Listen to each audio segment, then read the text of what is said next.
ધમડકામાં શું થયો? એક અવસરે કરણી બાઈ નિજ મેળા ઉપર ગઈ ધાઈ, ત્યાં સુંદર એક પલંગે પ્રભુ પોઠે પોઢેલા દીઠા ઉમંગે. યજ્ઞ તો હાલતો હતો, યજ્ઞ પૂરો થઈ ગયો, ડભાણનો પૂરો થયા પછી આધોઈમાં પૂરો થઈ જાય ને. યજ્ઞ સમાપ્ત થયા પછી એકાદ બે દિવસમાં મહારાજ મેળા ઉપર પોઢ્યા હતા. કરણીબાઈ જોયું કે મહારાજ અહીંયા ક્યાંથી આવ્યા, ક્યારે આવ્યા? તરત મહારાજને પ્રણામ કરીને પૂછ્યું, અરે મહારાજ ક્યારે આવ્યા? રાયધણજી જે આવ્યા નથી. મહારાજ કે જો અમે ડભાણથી આવ્યા છીએ હો, એ રાયધણજી વાંહે રહી ગયા છે કે હો. એટલે અમે યજ્ઞ સમાપ્ત કરીને તરત આવતા રહ્યા અહીંયા કને. એ બધા પાછળથી હવે ધીરે ધીરે આવશે. પછી કરણીબાઈ થાળ બનાવ્યો, મહારાજને પ્રેમથી જમાડ્યા.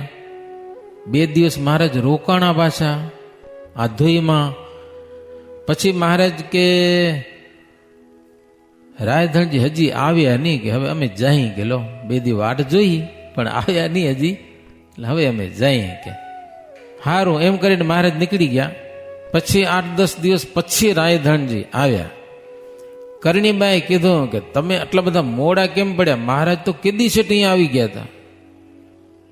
રાયધણજી કે કીધી આવ્યા હતા? 5-8 દિવસ થઈ ગયા મહારાજ આવ્યા હતા. 2 દિવસ રોકાણા અહીંયા કને, મેં જમાડ્યા, સેવા કરી. રાયધણજી કે તિથિ કઈ વાર કયો હતો? તિથિ કીધી. રાયધણજી કે એ તિથિને તમારે ભેગા જ હતા મહારાજ કે ડભાણમાં, કે હોય નહીં તો અહીંયા હતા તો બીજે રૂપિયા આવ્યા. તઈ ખબર પડી કે બીજે રૂપિયા આવ્યા છે મહારાજ, સમજ્યા ને? તેથી તો મહારાજ રાયધણજી કે અમારે ભેગા જ હતા ડભાણમાં, અમે દરરોજ દર્શન કરતા હતા, જુદા પડ્યા જ નથી. 2 દિવસ મહારાજ અહીંયા ક્યાંથી આવે કે લ્યો. એટલે બીજે રૂપે દર્શન દીધા. અચિંત્યાનંદ વર્ણેન્દ્ર કે અબે સિંહ બીજી કથા તમને કહું, સાંભળો. સુરતના એક હરિભગત ભિખારી દાસ, એની દીકરી હતી, બહુ સત્સંગી. એને ડભાણના જગનમાં જવાની હોશ હતી પણ જઈ શકાણું નહીં.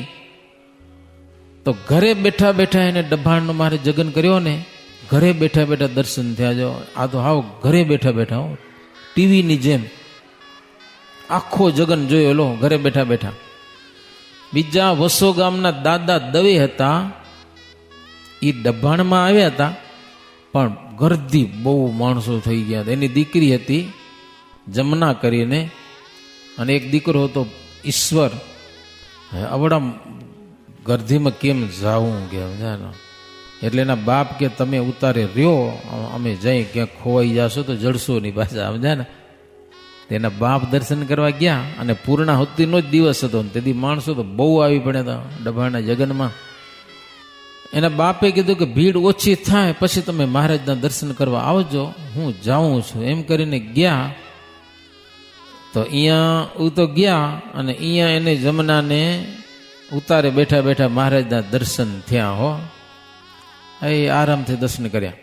ઓલા ગયા હતા તો દર્શન મન જરાક થયા કે નથી થયા એવું થયું ગરદીમાં.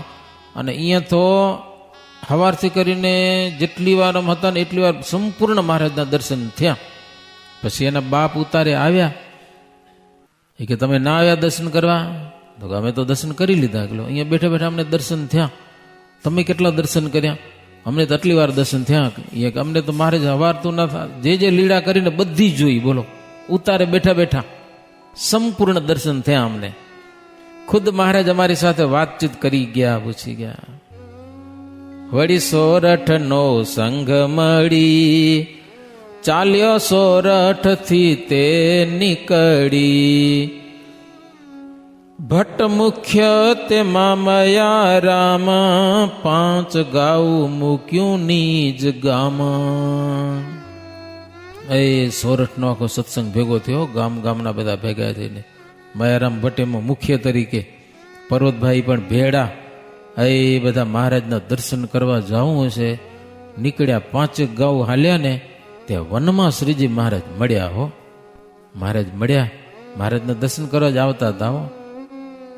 બધા પૂછ્યું, મહારાજ ક્યાંથી આવો છો? મહારાજ કે અમે ડભાણથી આવી છું. ડભાણ યજ્ઞ પૂરો થઈ ગયો, તમે ક્યાં જાઓ છો? કે મહારાજને એમ કે હવે ડભાણનો યજ્ઞ પૂરો થઈ ગયો, આટલા હાલીને છે ડભાણ જાશે, દુઃખી થશે, એના કરતા મહારાજ સામેથી આવી ગયા હો. મહારાજ કે દભાણનો યજ્ઞ સમાપ્ત કરી અને અમે આવ્યા છીએ. મયારામ ભટ્ટ કે ક્યાં જાશો? તો કે માણાવદર જવું હોય કે લો. મયારામ ભટ્ટને પોતાનું ગામ જ મહારાજ બતાવી દીધું. હો, માણાવદર જઈએ છીએ, તમે હવે પાછા વળો કે સમજા ને, યજ્ઞ સમાપ્ત થઈ ગયો છે ને. મહારાજ ભાગી આવ્યા. હવે તો હવે મહારાજ કે અમે માંગરોળ માણાવદર જઈએ છીએ, મયારામ ભટ્ટનું ગામ. પછી સંઘ બધો પાછો વળ્યો. પછી માણાવદર આવ્યા, ત્યાં ગામમાં તપાસ કીધો, મહારાજ આવ્યા? તો ના ના, મહારાજ તો ક્યાં નથી આવ્યા. ત્યાં ખબર પડી કે મહારાજ બીજે રૂપે દર્શન દઈ ગયા. એવી રીતે તો મહારાજ ઘણી બધી ઠેકાણે, કેટલી ઠેકાણે દર્શન દીધા, અને કેટલાક સંઘને એવી રીતે દર્શન દઈ અને મહારાજ પાછા વાળી દીધા કે હેરાન ન થાઓ, કે મહારાજ બહુ દયાળુ. લીડા તો ઘણી બધી કરી છે. ચિંત્યાનંદ કે મેં તો અલ્પ સરખી લીડા કહેલી છે, પણ આ લીડા કોઈ ગાય, શીખે, સાંભળે તો એને પ્રગટ ભગવાન મળે. ડભાણના યજ્ઞમાં હજારે હજાર બ્રાહ્મણો જમ્યા. એ બધા બ્રાહ્મણો જમીને ગયા, દક્ષિણાના ખુબા ભરી ભરીને ગયા. આખા દેશાવડમાં એના જય જયકારની વાતો કરી. વડતાલના બાપુદાસ પટેલ હતા, રણછોડદાસ પટેલ, નારણગર બાવો, વાસણ સુતાર, જોબન પગી, તખો પગી, આ બધા યજ્ઞ પૂરો થયો. મહારાજ પાસે આવ્યા, મહારાજની વિનંતી કરી, મહારાજ વડતાલ હાલો ને. મહારાજ કે હાલો, યજ્ઞ પૂરો થઈ ગયો, તમે જાઓ, અમે પાછળથી આવી છીએ કે. એને રવાના કર્યા. રસ્તામાં જતા જતા જોબન પગીને વિચાર થયો કે મારી મેળી ઉપર જો મહારાજ મને દર્શન દે ને તો ખરેખરા ભગવાન માનું કે લ્યો. અને જેવો બજારમાં પગ દીધો ને, મહારાજ તો મેળી અને ગોખમાં બેઠા જોરદાર. ઓહ વાહ પ્રભુ, તમે ખરેખરા ભગવાન. સમજાને, બહુ પાકો નિશ્ચય થઈ ગયો જોબન પગીને. પ્રભુ જેટલા સંકલ્પો મારા તમે બધા પૂરા કર્યા કે લ્યો. વાલાજી કરો છો ભલી વિધ, નિજ જનના મનોરથ સિદ્ધ. પ્રભુ જેવું મેં ચિંતવ્યું ને એવું તમે બધું કર્યું. વડતાલ વાસીનો ભાવ જોઈ મારે ત્યાં કને એક દિવસ રોકાણા. એ આસપાસના ગામડા બધા હતા ને એમના કેટલાક હરિભગતો આવ્યા. મારે ખબર પડી નવા નવા સત્સંગી થયા હતા. મુક્તાનંદ સ્વામી ચડોતરમાં ફરી એ ગામડામાં સત્સંગ કરાવેલો. એવા બધા હરિભક્તો આવ્યા, મહારાજના દર્શન કર્યા. મુક્તાનંદ સ્વામીને વિનંતી કરી, સ્વામી મહારાજને કહો ને અમારા ગામમાં એકવાર આવી જાય. કહો એકવાર જો ગામડામાં પ્રભુ આવી જાય ને તો અમને ગામમાં રહેવાની મજા આવે, કે પ્રસાદીનું ગામ કહેવાય. એકવાર પ્રભુ ગામમાં દર્શન દીધા હો તો અમને યાદ કરવા માટે થઈ રહે કે ભગવાન આપણા ગામમાં આવ્યા હતા. એમ મુક્તાનંદ સ્વામી મહારાજને કીધું, મહારાજ આજુબાજુના ગામડામાં ભક્તોની ઈચ્છા છે. મહારાજ કે કાંઈ વાંધો નહીં, હાલો. હા, એ પછી નીકળ્યા. હો, પેલા બામરોલી ગયા, તખા પગેને ત્યાં દર્શન દીધા. ત્યાંથી પછી મહુડિયા ગામના નામ તમને સંભળાવું ખાલી. હો, મહુડિયા, કણઝરી, ઉમરેઠના નંદુભાઈ, રૂપરામ, નરભેરામ વગેરે બહુ સેવા કરી. બાજુમાં પણસોરા ગામ છે, ત્યાં દર્શન દીધા. ત્યાંથી પ્રભુ નડિયાદ પધાર્યા. પીપલગ, નરસંડા, વલ્લાસણ, મેળા, ઊંટવાડા, આ બધા ગામડા છે. હો, એ બધા ફરતા ફરતા બુદ્ધે જ પધાર્યા મહારાજ. ત્યાંના ખોડાભાઈ દરબાર બહુ સેવા કરી મહારાજની. પછી ગોત્રકા ગામ ગયા, કમિયાળા, પચ્છમ, સુંદરિયાણા, હેમરાજ શાહનું. હિમરાજ સાહે ધરી હેત, સેવ્યા શ્રીજીને સંત સમેત. ગયા સારંગપુર સુખકાર, જીવા ખાચર ને દરબાર. પછી મહારાજ સારંગપુર પધાર્યા છે. આખું ગામ ભેગું થઈ ગયું, આખું ગામ સત્સંગીઓ. બહુ ભાવ મહારાજને વિશે, ભગવાનના ચરણમાં પ્રીતિ. બહુ રાજી થયા બધા મહારાજના દર્શન થયા. પછી ગઢપુરના બધા હતા ને દાદા ખાચર વગેરે. મહારાજ કે તમે ગઢપુર જાઓ, ભોગો, અમે 2 દિવસ રહી અને પછી આવશું. કે એને બધાને વિદાય કર્યા પછી ગઢપુર વાળાને. પછી એક દિવસ પાછલી રાતે મહારાજ પોઢ્યા હશે સારંગપુરમાં, તો પચ્છમ ગામનો કોઈક રાવડ ગાયન કળાનો અભ્યાસી વૈદ્યો નામ હતું. તો કાંસિયું ને રવાજ ને આવું કંઈક લઈને હવારે એવો સરસ પ્રભાતી રાગ ગાયો મહારાજ પાસે આવીને આમ બેસીને. એનો સ્વર એટલો મીઠો કે પોપટ કે કોયલ શરમાઈ જાય. હો, ઊભી ન રહે ત્યાં કને. મણિધર નાગ ડોલે એટલો મીઠો. મહારાજ જાગી ગયા. રાજી થયા ખૂબ. મહારાજ પૂછ્યું, બોલ તને ઈચ્છા શું છે? તો કે જો પ્રભુ બીજે ગાઈએ છીએ અમને તો પૈસા મળે છે, કાંઈક આશા હોય અમને, પણ પ્રભુ તમારી પાસે કાંઈ આશા નથી. એક બસ જીવનો મોક્ષ કરો એટલી આશા છે. મહારાજ રાજી રાજી થઈ ગયા. હો, કાંઈ માગ્યું નહીં, એ કાંઈ જોતું નથી, કે રાજી થાઓ તમે એટલા માટે તમારી આગળ મેં ગાન કરેલું છે. કે પછી તો મહારાજ ઘોડાનો આખો શણગાર આવે ને એ મંગાવ્યો, એ એને દઈ દીધો. પોતાના માથે મંદો મંડી લાવ્યું તો ખબર હોય કે ઘોડાસરમાં એ મહારાજને ભેટ કરી દીધું. વાઘો, સુરવાડ, રૂપાની ચાકડી ભક્તો ભેટ કરી દી, બધું મહારાજને આપી દીધું. રાજી થઈ જાય ઠેકાણું ન રે. પછી બધું આપી દીધું. આ રાવણને લોકો મહારાજને કે મહારાજ બધું આપી દીધું તમે એને? બસ. મહારાજ કે હા. પછી શું થયું? બ્રહ્મચારી કહે સુણ ભૂપાડ, એહ જામો તથા સુરવાડ, બીજો પણ તે સામાન સુહાતો, ભગા ડોસીએ લીધો વેચાતો. મારે તો જામો સુરવાડ ને ચાકડી ને ઓલા રાવણને આપી દીધું ને, પછી ભગા ડોસીએ એની પાસેથી વેચાતું લઈ લીધું. કારણ કે આ પ્રસાદીની વસ્તુ આ શું કરશે એમ. ચાકડી લઈ લીધી, વાઘો હતો ઈ, મંડીલ હતું ઈ. ભગા ડોસી કે આના પૈસા કેટલા થાય? ઓલા રાવણને કે તું મનલા વેચાતું, કે એમ કે નહીં. એની પાસેથી બધું વેચાતું લઈ લીધું. એમાં કેટલીક વસ્તુ આજે પણ બોટાદના મંદિરમાં પ્રસાદી તરીકે છે, એ વાઘો ને બધો એ રાવણ પાસેથી ભગા ડોસીએ પૈસા દઈને લઈ લીધું અને મંદિરમાં દર્શને માટે રાખેલો છે. હવે થોડીક કથા સારંગપુરની છે, સમજ્યા કે નહીં? બહુ નવીન કથા છે. ટૂંકમાં કહું, થોડાક સ્વામીના આશીર્વાદ આજે આપણે લેવા છે. કાલે એકાદશીને જાગરણ કરવું હોય. જો જાગરણ કરવું, આપણે કથા પૂરી કરીને 1 કલાક 10-12 કીર્તન ગાશું. તમારે બધાને બેહવાનું છે. પૂજારીને કીધું ચોપડી ગમે ત્યાંથી લઈ આવજો, ન હોય ચોપડી તો મોબાઈલમાં જ દઈશ, પણ જાગરણ કરવું છે કાલે નક્કી વાત આ સભામાં જ. હવે વાત સાંભળો. યજ્ઞનો કારભાર બાપુભાઈને આપ્યો હતો, બરાબર, અને એ ખર્ચ બધું સંભાળ્યું, આવક જાવક. પણ મારે માં કાળું મોં કર્યું, સમજ્યા ના? છાની આવક લખીની રૂપિયા રાખી દીધા અને ખર્ચ વધારે બતાવી દીધો. ખર્ચ થાય એ બધું લખ્યું, આવક થાય થોડી જાજુ લખે ને ઘણા રૂપિયા આવી જાય તો ન લખે ને, આવું મારે કર્યું. અને પછી યજ્ઞ પૂરો થયો, રૂપિયા ઘટ્યા, 12,000 રૂપિયાની ખોટ આવી, બોલો. અને મહારાજ પાસે પૈસા માગ્યા. એ કે મહારાજ મેં મારા ઘરના પૈસા નાખ્યા. ગેલો હકીકતમાં નતા નાખ્યા, લઈ લીધા હતા, પણ ખોટ બતાવી. મહારાજ કે મહારાજ મને રૂપિયા આપો. મહારાજ કે રૂપિયા કાંઈ છે નહીં અમારી પાસે, જેટલા રૂપિયા આવ્યા બધા તમને દીધા. મહારાજ કે હવે એમ કરો, અમે આ યજ્ઞ પૂરો કરીને સારંગપુર જઈએ છીએ, તમે સારંગપુર આવજો અને મયારામ ભટ્ટ આવશે, એ તમને પૈસા આપી દેશે. કે અપાવી દેશે. પૈસા બધા યજ્ઞના મયારામ ભટ્ટ પાસે હોય. મહારાજ એ આવીને આપશે. તો હવે મહારાજ સારંગપુર પહોંચ્યા છે તો બાપુભાઈ નાગર અહીંયા પહોંચી આવેલો પૈસા લેવા માટે. સુરો ખાચર કે મહારાજ બાપુએ કઈ ગડબડ તો કરી છે, કે સમજાય કે નહીં? પૈસા ખૂટે નહીં. કે કોઈ યજ્ઞમાં પૈસા ન ઘટે, અને ઘટ્યા કેમ? કે કેટલી મહારાજ તમારા ચરણે ભેટ આવતી હતી, બધી ક્યાં ગઈ? આણે કઈ કપટ કર્યું છે. મયારામ ભટ્ટ કે બાપુને, બાપુ સાહેબને, સમજા, એ કે તમે આવક જાવક ને હિસાબ લાવો મને બધો, તો હું આપી દઉં.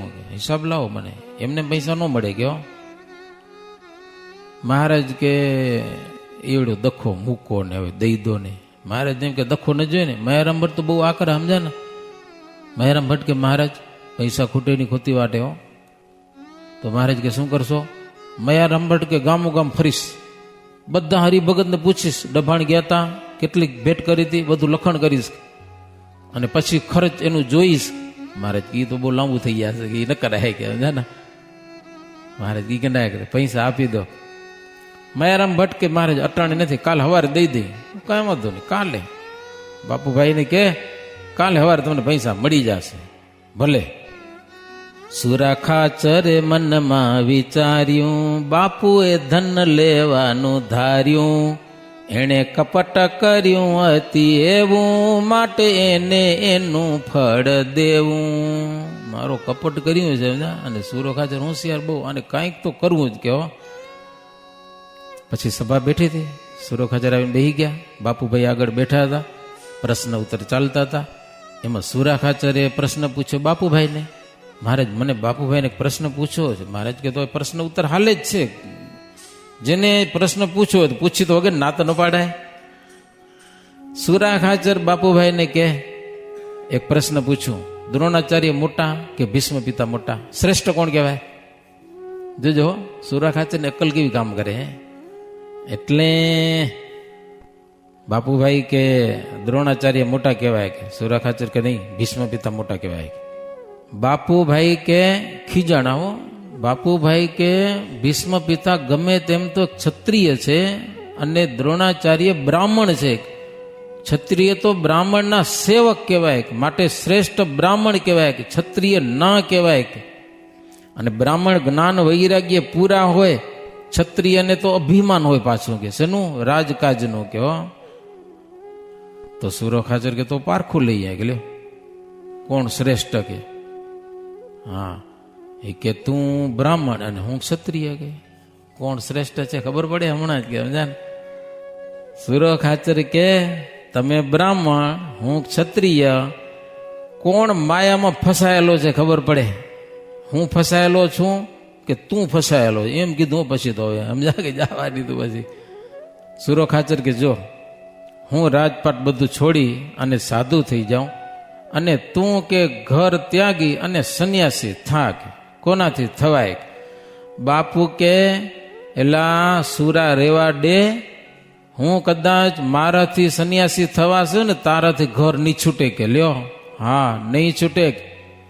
સુરો ખાચર કે કેમ? કે હમણાં સાથ થઈ જાઉં. કે લ્યો હમણાં જ તું પેલો સંન્યાસી થા, કે હું સાધુ થઈ જાઉં. કે બાપુભાઈ કે મહારાજ કે તો હું સંન્યાસી થઈ જાઉં. કે મહારાજ કે ઘરવાળી નજર લઈ આવો. કે ઘરવાળી પાસે ગયા, મહારાજ કહેતા હો તો સંન્યાસ થાઉં. વાંધો નહીં કે થઈ જાઓ. એને ઘરવાળી રજા દીધી, હો થાવ સંન્યાસી. કે સમજા ને? મહારાજ કહેતા હોય તો. પછી રજા લઈને આવ્યા મહારાજ. મહારાજ દેવાનંદ સંન્યાસીને બોલાવ્યા કે આને દીક્ષા આપો. તો મારે હાચે દીક્ષા દઈ દીધી બધી. હો કપડાં ભગવા પહેરાવી દીધા અને દંડ આપી દીધો અને ટકો મોટું કરાવી નાખ્યું. મારું આમ દીક્ષા દેવાઈ ગઈ, સમજા ને? જોરદાર. પછી દંડ કમંડલું બધું ધારણ કરાવ્યું. ભિક્ષા લે એટલે આ શું સંન્યાસ ધારણ કરે એટલે ભિક્ષા લેવા જવી પડે. બીજાને ઘેરે ભિક્ષા લઈ આવ્યા, ભિક્ષા જમી લીધી, બધું પૂરું કામ થઈ ગયું. પછી સુરા ખાચરને કે લે હું થઈ ગયો સારું છો, હવે તું થાક. સુરા ખાચર આવે મહારાજ પાસે, લો મને સાધુ કરો. મહારાજ કે મુચ્છી કાઢો, દાઢી બધું સાફ કરવું પડે, મુચ્છી નહીં ઉતરે. કે મહારાજ કે પણ સાધુને મુચ્છી ન શોભે. ન શોભે તો કાંઈ નહીં, ન કરો તો સાધુ કાંઈ નહીં, પણ મુચ્છી તો ખપશે. કે સમજા કે નહીં? તો મુચ્છીને બાને મારે છટકી ગયા. લ્યો સમજા? પછી સુરો ખાચર બાપુભાઈને કે ભાઈ તમારથી થયું, અમારથી ન થાય. હો એટલે હોને બાવ બનાવી નાખ્યો. સમજા ને? પોતે છટકી ગયા પાછા. સમજા? એવું સાંભળીને બાપુભાઈ પોતે સમજ્યા જે કીધી ઠગાઈ. ત્યારે પોકે પોકે રોવા માંડ્યું, પત્નીએ પણ રુદન ન છાંડ્યું. બે રોવા માંડ્યા. આ તો બાપુ છેતરી ગયો. સમજા ના? પોતે કાંઈ થયો નહીં અને અમને બાવા બનાવી નાખ્યા. રોતા રોતા બાપુભાઈ કે મારું દિલ ઉદાસ થાય છે મહારાજા, 10 કોઈનું દાળ ભાત હવે મને કીધી જોવા મળશે. કે સમજા? મહારાજાને ધીરજ આપી. હો એ કે તમે જેતલપુરમાં રહેજો, તમારા ઘરના રાંધે એ તમે જમી આવજો, લો એટલી તમને છૂટી. કે હો પછી 2 જણા ત્યાંથી ગયા અને જેતલપુરમાં રહ્યા. બ્રહ્મચારી કહે સુણ ભૂપ, પ્રભુ જે કરે તે સુખ રૂપ. ભગવાન જે કરે ને એ બરોબર કરે. વૈદ્ય ઓસડ કડવા પાય, પણ તેથી મહારોગ જાય. દાસને દિશે બંધન કારી, તો તે તરત તજાવે મુરારી. બંધન થશે હું ભગવાન જાણ્યો હશે એટલે બધું છોડાવ્યો જાનો. એવી કથા છે ભક્તજનો. એ કથા પૂરી કરું છું. નિજ જન હિત શ્રી હરિ કરે છે, કરીશ ઉપાય કુવાસના હરે છે. ધન સુત પત્ની નું ધ્યાન આવે, નિજ જનને પ્રભુ તરત તે તજાવે. પોતાના આશ્રિતો પાસે શ્રીજી મહારાજ કાંઈક બંધન થાય એવું હોય તો તરત મહારાજ ત્યાગ કરાવે છે હો. એટલે આપણે પણ આપણા જીવનમાં કુસ્વભાવ કે કાંઈક પણ એવું હોય ને તો મહારાજને યાદ કરી અને તજવાના પ્રયાસ કરવાના. તજાઈ જશે તો જીવન ચોક્કસ શુદ્ધ બની જશે. इति श्री बिहारीलाल जी आचार्य विरचित श्री हरि लीलामूर्ते सप्तम कलश चिंतानंद वर्णेन्द्र अभय सिंह संवादे सारंगपुरे बापू भाई संन्यास ग्रहण नाम द्वादशो विश्राम. સહજાનંદ સ્વામી મહારાજની જય.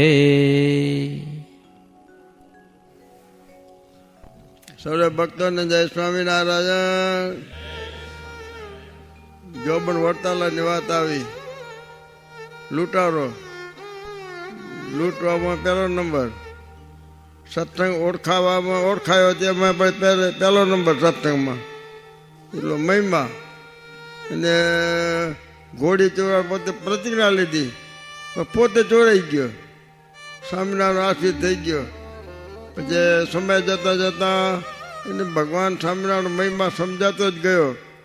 પછી ભગવાન સ્વામિનારાયણ ચરણ રજ લેવી હતી એને, ચરણ રજ.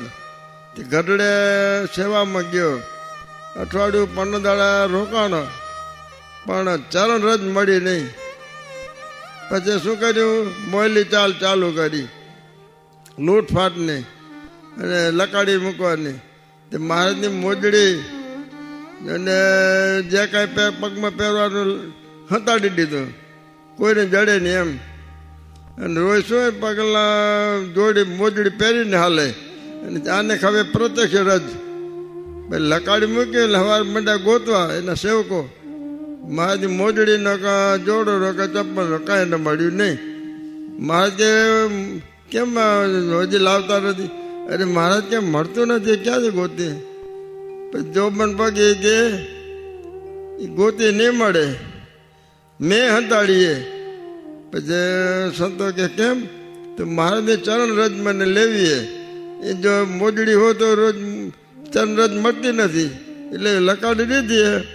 એટલે હવે રજ મને મળશે, મહારાજ હાલશે. એટલે મહારાજ કે એવું હોય તો મોરથી કેવું હતું ને, બધાને મહારાજ આગળ કર્યા. સંતો કે હરિભક્તો આગળ હાલો તો બધા, અને હું પાછળ હાલું. જોબનને કે તું મારી પાછળ હાલજે, જેટલી રજ જોઈએ એટલે લઈ લેજે. એટલે આમ કરીને બધું ગોઠવ્યું.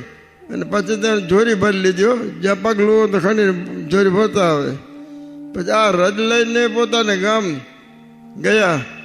અને ત્યાં કને જઈને અમુક મેં કાંકરા હોય ને બધી ચારી ઝીણી બધી કૂટે, કાંકરો એક એક બધું કૂટી કૂટી રજ બનાવી અને માટલી ભરી દીધી.